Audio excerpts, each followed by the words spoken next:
ഞാനിന്നിവിടെ ഉണ്ടാക്കാൻ പോകുന്നത് ഇറച്ചിച്ചോറാണ്. ഈ ഇറച്ചിച്ചോറ് നമുക്ക് ഏത് മീറ്റ് വെച്ചിട്ടും ഉണ്ടാക്കാൻ പറ്റും. പക്ഷെ ഞാനിന്നിവിടെ ചിക്കൻ വെച്ചിട്ടാണ് ഉണ്ടാക്കാൻ പോകുന്നത്. ഇതിന് വേണ്ടിയിട്ട് ഞാൻ 1 കിലോ ചിക്കൻ എടുത്തിട്ടുണ്ട്.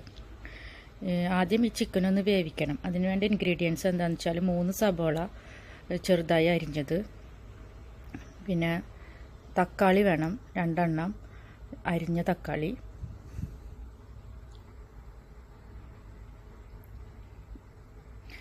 പച്ചമുളക് 4-5 എണ്ണം ചെറുതായി അരിഞ്ഞത്,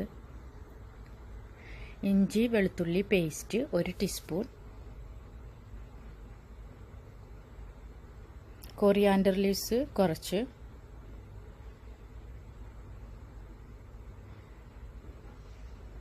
മിൻറ്റ് ലീവ്സ് കുറച്ച്,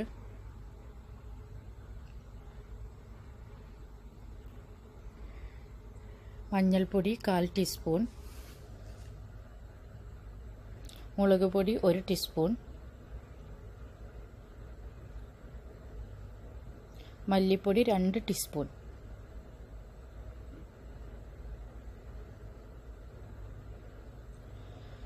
ഗരം മസാലപ്പൊടി 1 ടീസ്പൂണ്.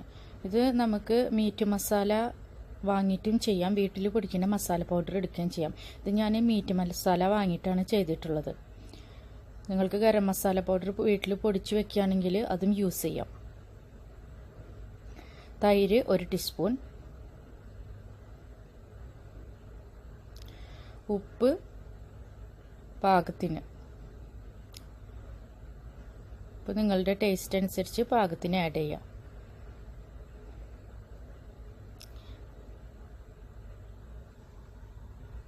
പിന്നെ ഇൻഗ്രീഡിയൻസ് എന്തെങ്കിലും സംശയം ഉണ്ടെന്ന് വെച്ചാൽ അത് ഈ വീഡിയോൻ്റെ അടിയിൽ എഴുതുന്നുണ്ട്, അത് നിങ്ങൾ നോക്കിയാൽ മനസ്സിലാവും. പിന്നെ കുറച്ച് വെള്ളം ആഡ് ചെയ്യാം. വെള്ളം അധികം ഉണ്ടെന്ന് വെച്ചിട്ടുണ്ടെങ്കിൽ നമുക്കത് ചിക്കൻ വേവിച്ച വെള്ളം അധികം ഉള്ളത് നമുക്ക് ചോറിലേക്ക് വേണ്ടിയിട്ട് ഊറ്റിയെടുക്കാം. അപ്പോൾ വെള്ളം കുറച്ച് അധികമായാലും നമുക്ക് പ്രശ്നമില്ല. അപ്പോൾ ഈ ഇൻഗ്രീഡിയൻസ് ഒക്കെ കൂടിയിട്ട് നന്നായി ചിക്കനിൽ മിക്സാക്കിയിട്ട് നമ്മൾ കുക്കറിലിട്ടിട്ട് 1 വിസിലിന് വേവിച്ചാൽ മതി. ചിക്കൻ ആയതുകൊണ്ട് 1 വിസിൽ മതി.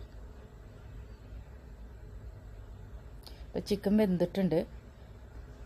ഇതിന് നമുക്ക് ചിക്കൻ വെന്ത ആ വെള്ളവും കൂടിയിട്ട് സെപ്പറേറ്റ് ചെയ്യണം. അതായത് ചിക്കൻ വേറെ പാത്രത്തിലേക്ക് മാറ്റി വെച്ചിട്ട് വെള്ളം വേറെ മാറ്റി വെക്കണം. കാരണം ആ വെള്ളം നമ്മൾ ചോറ് വേവിക്കുമ്പോൾ ഒഴിക്കാനാണ്. അപ്പോൾ വെള്ളം എനിക്കിപ്പോൾ 1.5 കപ്പ് വെള്ളമാണ് കിട്ടിയിട്ടുള്ളത്. ഈ അരി അളന്ന അതേ ഗ്ലാസ്സിലാണ് ഞാനിപ്പോൾ ഈ വെള്ളം മാറ്റിയിട്ടുള്ളത്. അപ്പോൾ 1.5 കപ്പ് വെള്ളം എനിക്ക് കിട്ടിയിട്ടുണ്ട്. ഗ്ലാസ്സിൽ തന്നെയാണ് ഞാൻ അരിയും അളന്നെടുത്തിട്ടുള്ളത്. അത് ഒരു 2.5 ഗ്ലാസ് അരിയാണ് ഞാൻ അളന്നെടുത്തിട്ടുള്ളത്. അപ്പോൾ അതിന് 5 ഗ്ലാസ് വെള്ളം വേണം. അപ്പോൾ ചിക്കൻ വെന്ത 1.5 ഗ്ലാസ് വെള്ളം ഉണ്ട്, ബാക്കി 3.5 ഗ്ലാസ് വെള്ളം നമ്മൾ എക്സ്ട്രാ ആഡ് ചെയ്യണം. അപ്പോൾ ഒരു പാൻ വയ്ക്കുക, അതിൽ കുറച്ച് നെയ്യ് ഒഴിക്കാം. നിങ്ങൾക്ക് വേണമെങ്കിൽ വെളിച്ചെണ്ണ കോക്കനട്ട് ഓയിൽ ഒഴിച്ചു കൊടുക്കാം. പക്ഷെ ഞാനിവിടെ ഇന്ന് ഗീയാണ് എടുത്തിട്ടുള്ളത്. എനിക്ക് ഗീയാണ് കുറച്ചും കൂടി ടേസ്റ്റായിട്ട് തോന്നാറ്, അതുകൊണ്ടാണ് ഞാൻ ഗീ എടുത്തിട്ടുള്ളത്. കോക്കനട്ട് ഓയിൽ ഒഴിച്ചു കൊടുത്തിട്ടായാലും ചെയ്യാം.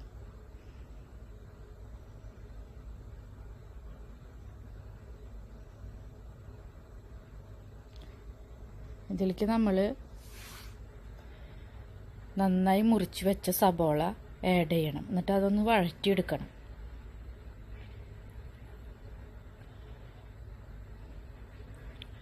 സബോള ഒന്ന് ജസ്റ്റ് ഒന്ന് വഴന്ന് വരുന്ന സമയത്ത് നമുക്കിതിൽ സ്പൈസസ്, പട്ട 1 കഷ്ണം, 4-5 ഏലക്കായ, കരയാമ്പൂ 3-4 എണ്ണം ഒക്കെ ആഡ് ചെയ്തിട്ട്, പിന്നെ 1/4 ടീസ്പൂൺ പെരിഞ്ജീരകം ചേർക്കണം. ആഡ് ചെയ്തിട്ട് ജസ്റ്റ് ഒന്ന് വഴറ്റാം. ഇതിലേക്ക് നമ്മൾ ചിക്കൻ വെന്ത 1.5 ഗ്ലാസ് വെള്ളവും ബാക്കി 3.5 ഗ്ലാസ് എക്സ്ട്രാ വെള്ളവും ആഡ് ചെയ്ത് കൊടുക്കാം.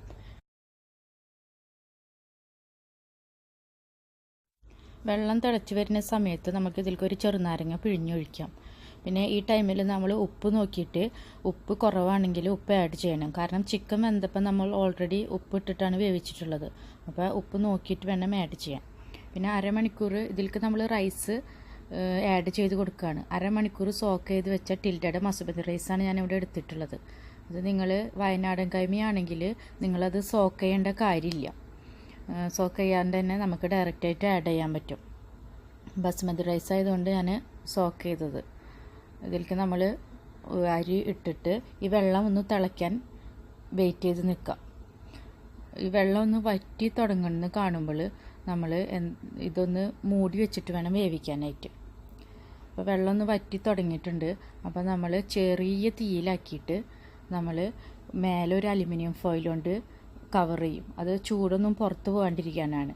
എന്നിട്ട് അതിൻ്റെ മേലെ മൂടി വെച്ചിട്ട് വേണം വേവിക്കാനായിട്ട്. അപ്പോൾ മൂടി വെക്കുന്നേക്കാളും മുന്നേ നമ്മൾ സെപ്പറേറ്റാക്കി മാറ്റി വെച്ചേക്കണ ചിക്കൻ ഇതിൽ ആഡ് ചെയ്തിട്ട് നന്നായിട്ടൊന്ന് മിക്സാക്കി കൊടുക്കും. എന്നിട്ട് വേണം നമ്മൾ മൂടി വെച്ചിട്ട് വേവിക്കാനായിട്ട്. അപ്പോൾ ഈ സമയത്ത് ശ്രദ്ധിക്കേണ്ടത് എന്താണെന്ന് വെച്ചാൽ ചെറിയ തീയിലാക്കിയിട്ട് വേണം വെക്കാനായിട്ട്. തീ വളരെ ചെറിയ തീയിലാക്കിയിട്ട് വെക്കണം. ചിക്കൻ ഫുള്ള് ആഡ് ചെയ്ത് കഴിഞ്ഞാൽ നമ്മൾ ഈ റൈസും ചിക്കനും കൂടിയിട്ട് നന്നായിട്ടൊന്ന് മിക്സാക്കി കൊടുക്കാം. നന്നായിട്ട് മിക്സ് ചെയ്ത് അപ്പോൾ റൈസും ചിക്കനും കൂടിയിട്ട് നന്നായിട്ടൊന്ന് മിക്സ് ചെയ്ത് കഴിഞ്ഞിട്ട് വേണം നമ്മളതൊന്ന് മൂടി വെക്കാനായിട്ട്. അപ്പോൾ റൈസും ചിക്കനും നന്നായി മിക്സ് ആക്കിയിട്ടുണ്ട്. ഇനി ഞാനിതൊരു അലുമിനിയം ഫോയിൽ കൊണ്ട് മേലെ കവർ ചെയ്തിട്ട് അതിൻ്റെ മേലെ മൂടി വയ്ക്കുകയാണ് ചെയ്യണത്. അപ്പോൾ ഈ സമയത്ത് മസ്റ്റായിട്ടും ശ്രദ്ധിക്കേണ്ട കാര്യം എന്താണെന്ന് വെച്ചിട്ടുണ്ടെങ്കിൽ തീ വളരെ ലോ ആക്കി ഇടണം. ഫ്ലെയിം വളരെ ലോ ആക്കിയിട്ട് വേണം ഇടാനായിട്ട്, അല്ലെങ്കിൽ ചോറിൻ്റെ അടി കരിയാൻ സാധ്യതയുണ്ട്. അപ്പോൾ അത് നന്നായിട്ട് ശ്രദ്ധിക്കണം. അപ്പോൾ ഇതിൽ 7 മിനിറ്റ് വരെ കഴിഞ്ഞ് കഴിഞ്ഞിട്ടുണ്ടെങ്കിൽ നമുക്കിതൊന്ന് മൂടി തുറന്ന് നോക്കാം. അപ്പോൾ ഇവിടെ ഒരു 7 മിനിറ്റ് ആകുമ്പോഴേക്കും ചോറ് റെഡി ആയിട്ടുണ്ട്. അപ്പോൾ എല്ലാവരും ട്രൈ ചെയ്യണം.